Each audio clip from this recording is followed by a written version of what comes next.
¿Ok? Entonces, damos las compresiones torácicas. Las compresiones torácicas se deben hacer la forma que se ha visto que es más efectiva, es en forma de círculo con los 2 pulgares, ¿verdad?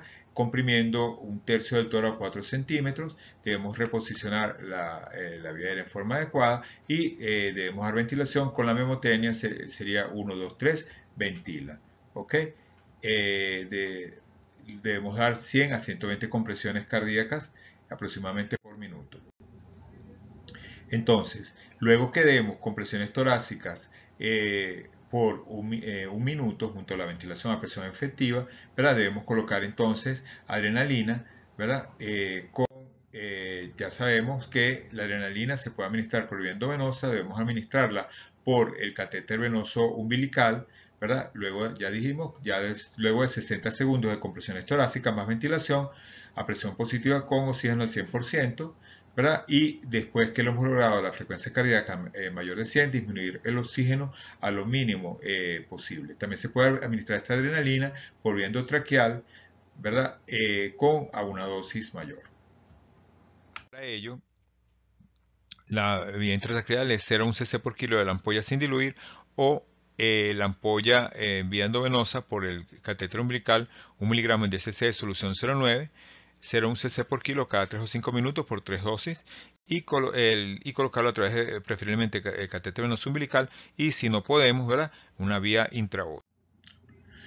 Si colocando la adrenalina, ¿verdad? Que se debe colocar tres dosis, una dosis cada 3 o 5 minutos, ¿verdad? Vemos que con la adrenalina el paciente no mejora, debemos, por la vena umbilical, podemos colocar expansión con solución fisiológica o Ringer 10 cc por kilo y si el paciente está anémico, colocar sangre O negativa, con serología si hay pérdida importante de sangre, ¿verdad? No debemos colocar bicarbonato por la acidosis paradójica cerebral y por el riesgo de hemorragia y no se debe colocar tampoco calcio.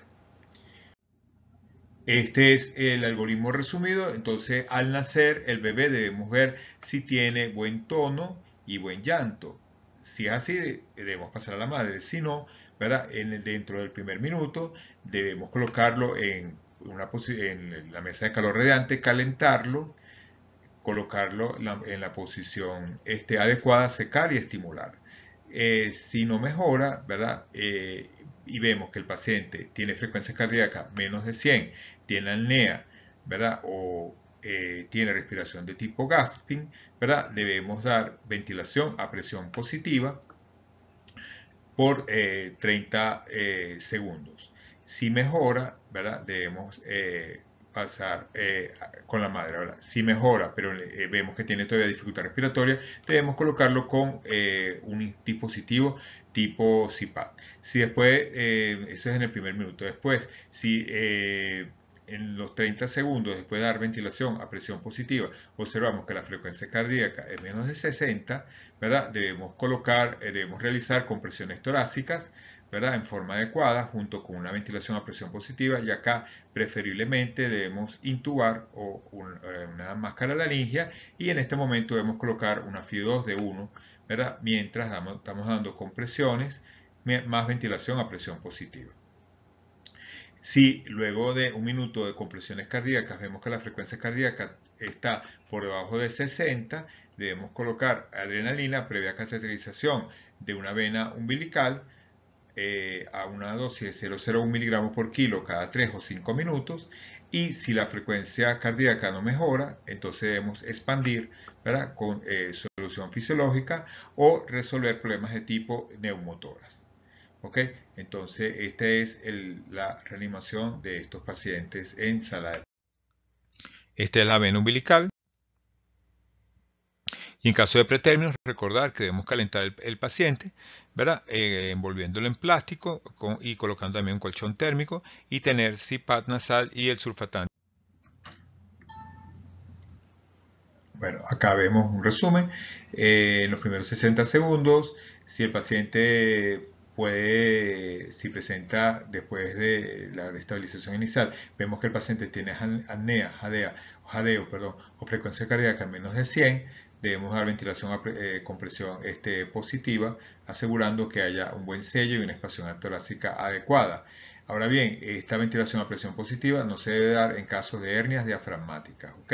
Es muy importante recordar eso, que es la verdadera contraindicación. En general, ¿verdad? Los pretérminos se recomiendan de una vez colocarlo en CPAP, ¿verdad? Y si el paciente por debajo de 32 semanas, y si el paciente a pesar del CPAP tiene dificultad respiratoria o tiene una necesidad de oxígeno más de 0.30, debemos colocarle una vez el surfactante, ¿verdad? Ahora bien, la otra cuestión es el uso del surfactante profiláctico por debajo de las 28 semanas, aunque los estudios han demostrado que hay mejoría del paciente solamente con el CPAP, sin necesidad del surfactante profiláctico. Esta es la vía intraósea, ¿verdad? Que es fácil de aprender, sirve para pasar medicamentos y obtener muestras. Se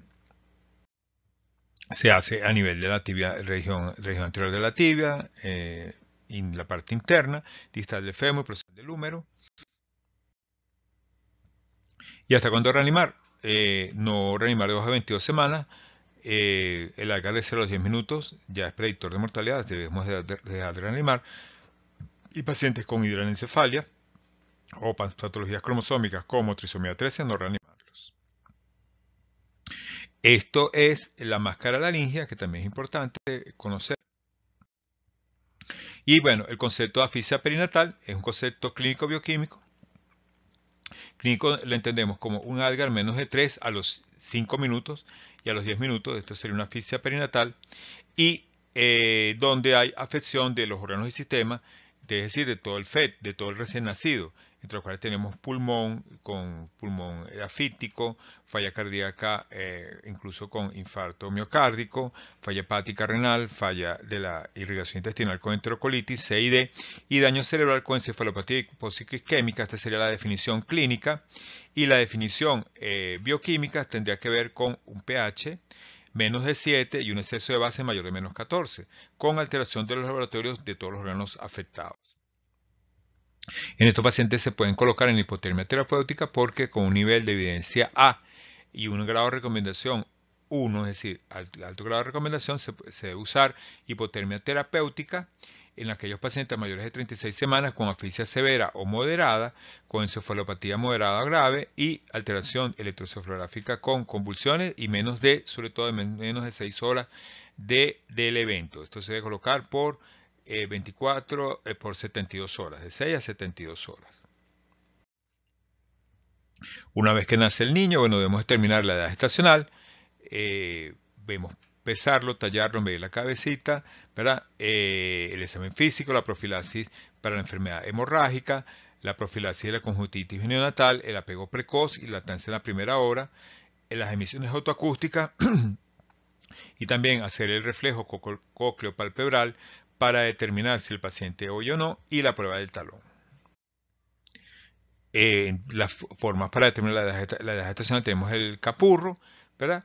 Donde tenemos en este caso características físicas para determinar la edad gestacional del bebé, ¿verdad? Sumando el puntaje de todos estos ítems, se le suma estos ítems 204 y se divide entre 7 y nos da la edad gestacional, y el VALAR, que se usa después de las 48 horas, en los cuales tenemos criterios físicos y neurológicos, ¿verdad? Sumamos todo esto y nos da la edad gestacional. Determinamos entonces nuestra edad gestacional y cómo corresponde a las tablas por peso y talla. Las tablas de Fenton ayudan mucho. Entonces definimos edad gestacional post-término por encima de 42 semanas, a término 37 a 41 semanas, y pretérmino menos de 37 semanas, recién nacido a término precoz de 37 semanas a 38 semanas más 6 días, ¿verdad? Y a término 39 semanas a 40 semanas y 6 días.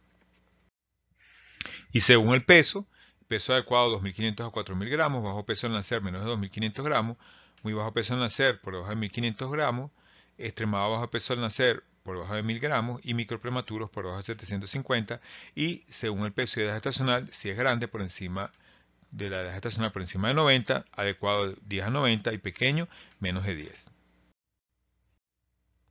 Bueno, entonces es importante la preparación del feto desde el punto de vista humano e instrumental para un resultado óptimo. Usar el oxígeno cuando sea necesario en los primeros minutos de vida puede llegar a 85 la saturación de oxígeno apenas, y un método que ha demostrado mejoría del pronóstico de la encefalopatía es la hipotermia corporal total o encefálica. Bueno, gracias por su atención.